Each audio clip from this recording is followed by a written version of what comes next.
Yo, Jazz, we ready to go? Let's get it. I want you to say it with me on the count of 3. 1, 2, 3. Life of Liz. Let's go. Don't let this moment was past you. Grab you a pen in the pad. Life is moving too fast. Slow down, live you a life of list. Don't let this moment was past you. Grab you a pen in the pad.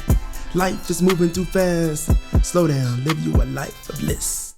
Yo. I want to start this podcast off a little differently because I want to talk about love. Love. People taking anything. I don't even know the words. For the people who know me, they know I don't even know words. I struggle so much singing songs, and they're like, Derek, if you're gonna mumble through the song, don't even sing it. Like, don't ruin it for everybody else. But I will be in the car in the passenger seat next to you saying everything but the right thing. Love, so many people take your name in vain. Like, I don't even know are those the right words? I have no idea. But today, I want to talk about love. But I can't jump in and get too deep in this LOVE without throwing some shout outs. Thank you all so much for pushing that play button, for showing love to Derek Sire and the Life of Liz podcast. Thank you so much for hitting that play button and showing love to Possibilities that's hosting this, to showing love for Paradigm Shift who's powering it, for showing love to my guy Santiago, to my girl Jazz on the ones and twos. Yo, thank you. Because when you push play and you listen and you engage and you interact with this, we take it as love. And I can't jump in without going back and giving you the story. As I scroll down my social media timeline, my friends look like Christian, atheist, agnostic, Buddhist, Jewish, African-centered. They look Black, white, Egyptian, Latino, Japanese, Indian, Native American.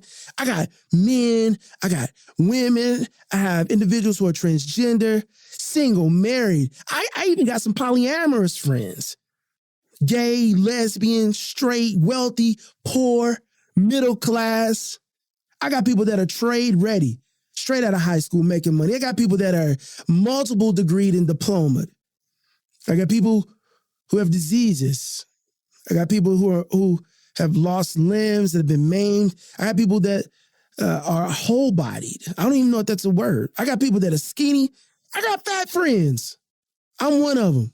Welcome to the club. I got high-fivers. I got huggers. I got fist bumpers. I got Democrats and Republicans and independents and people who don't vote at all. I got people who have potty mouths.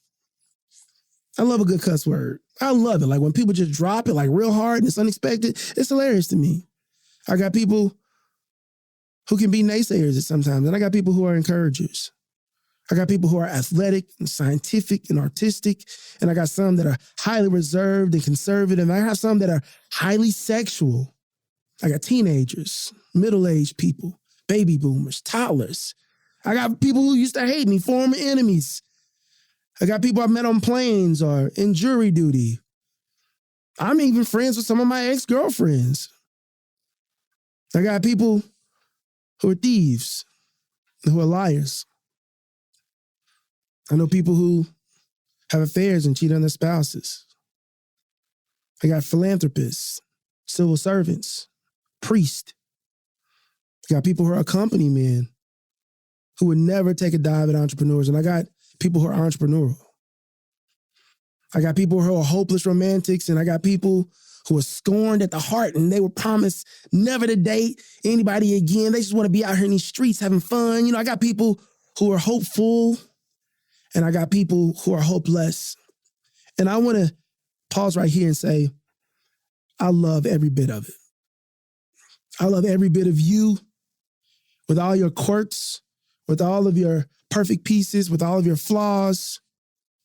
And regardless of whichever area you identify with in that list, is love. All love. All love. I think oftentimes people feel like they have to be surrounded by people who are just like them. And I think if we did that, we miss out on the beauty of humanity. How can I appreciate the highs without experiencing the lows?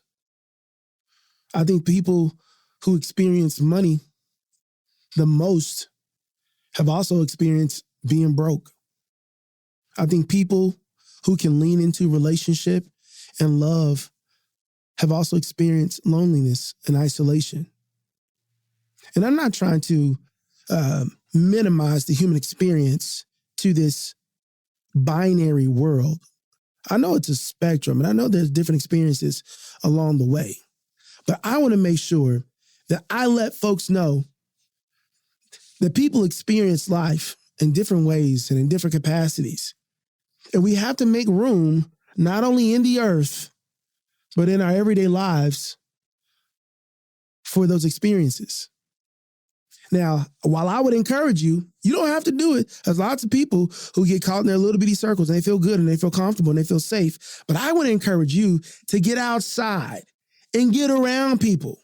I know some people that we admire the most that are philanthropists and world-renowned civic leaders, people that have stood on the front lines of social injustice, people that have been these civil servants. The people that they engage with are at times so polar. I can be at the White House, but also in the streets.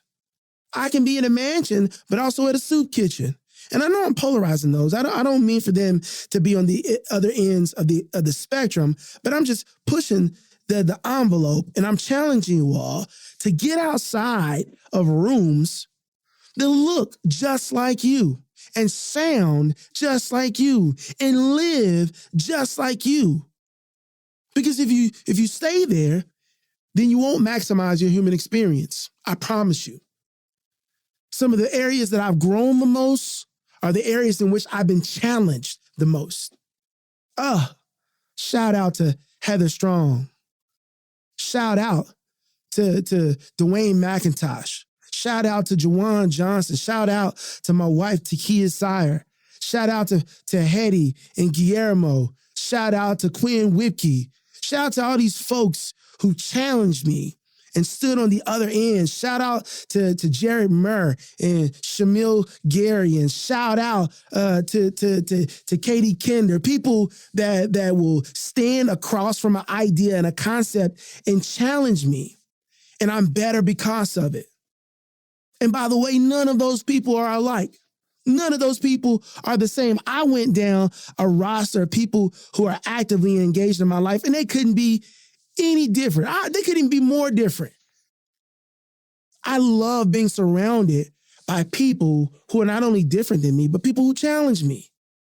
Because when I'm challenged, either I change my mind or I double down and I confirm on what I believe. That's good, folks. I'm going to say it again. When I'm challenged, either I change or soften my perspective, or I double down on what I believe. And sometimes people believe something without having the backing to believe it. I get frustrated and I get irritated when people, they say things like because, or that's just the way it is. Hey, it ain't my rules, man. Like they default to putting the blame on someone else or a system or something that they can't even describe, identify, or define. It's such a cop-out. If you like something, I want you to know why you like it. If you hate it, I want to know why you hate it. Honest. Be honest about it. I don't know. This is just the way I was brought up. I don't know. I haven't done much research. I don't know. I don't know. That's a powerful statement, and I don't think people use it enough. But what I do know is that I don't know, and I'm curious about finding out. And I love the process of discovering. There's this line from this movie called Ender's Game. And the line says, the more I find out about my enemy, the more I love them. The more I find out about my enemy, the more I love them. I'll quote my guy Shamil. He says, very hard to hate somebody you know.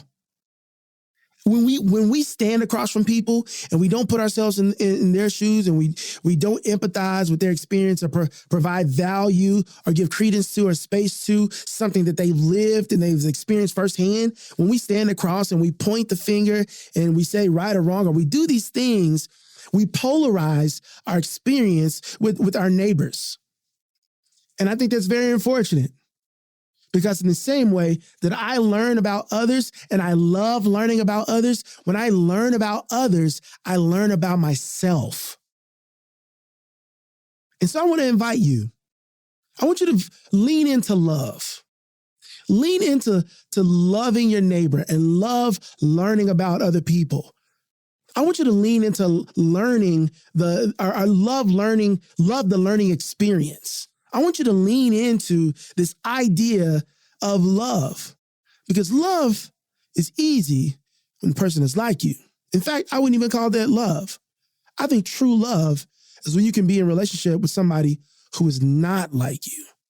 That's the essence, the root, the foundation, the purpose, the changing power, the impact of love. If you're on this list, I love you. If I missed you, I love you. I love your experience. I love your perspective. And what love does is it causes me to reach out instead of keep my hands in. And I want to see more people loving people. That's my challenge to you. Find someone that's different from you and find a way to love them. Peace. Thanks again for listening to another episode of My Life of List, hosted by yours truly, Derek Sire, powered by Paradigm Shift, recorded in the Possibility Studios. Signing off until next time. Don't let that small moments pass you. Grab you a pen and a pad. Life is moving too fast. Slow down, live you a life of list.